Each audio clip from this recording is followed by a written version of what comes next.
Town നവീകരണം ഇഴഞ്ഞു നീങ്ങുന്നത് വ്യാപകമായ പ്രതിഷേധങ്ങൾക്ക് കാരണമാകുന്നു.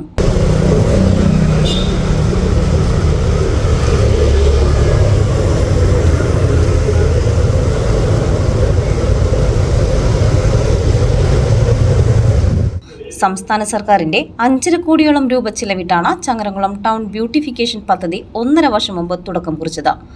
1 വർഷത്തിനകം പദ്ധതി പൂർത്തിയാക്കുമെന്ന ഉദ്ഘാടന ചടങ്ങിൽ പ്രഖ്യാപനമുണ്ടായെങ്കിലും പ്രവൃത്തി തുടങ്ങി 2 വർഷത്തിനോടടുക്കുമ്പോഴും പ്രവൃത്തികൾ ഇഴഞ്ഞു നീങ്ങുന്നതാണ് വ്യാപകമായ പ്രതിഷേധങ്ങൾക്ക് ഇടയാക്കുന്നത്. നിർമ്മാണ പ്രവൃത്തിയിലെ അശാസ്ത്രീയതയും വലിയ പ്രതിഷേധങ്ങൾക്ക് ഇടയാക്കിയിരുന്നു. ടൗണിലെ വ്യാപാരികളും പ്രവൃത്തിയിൽ തൃപ്തരല്ല.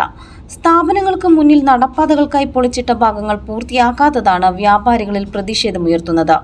ഓട്ടോ തൊഴിലാളികൾക്ക് പാർക്കിംഗ് സംവിധാനങ്ങൾ ഒരുക്കാത്തതും പ്രതിഷേധങ്ങൾക്ക് ഇടയാകുന്നുണ്ട്.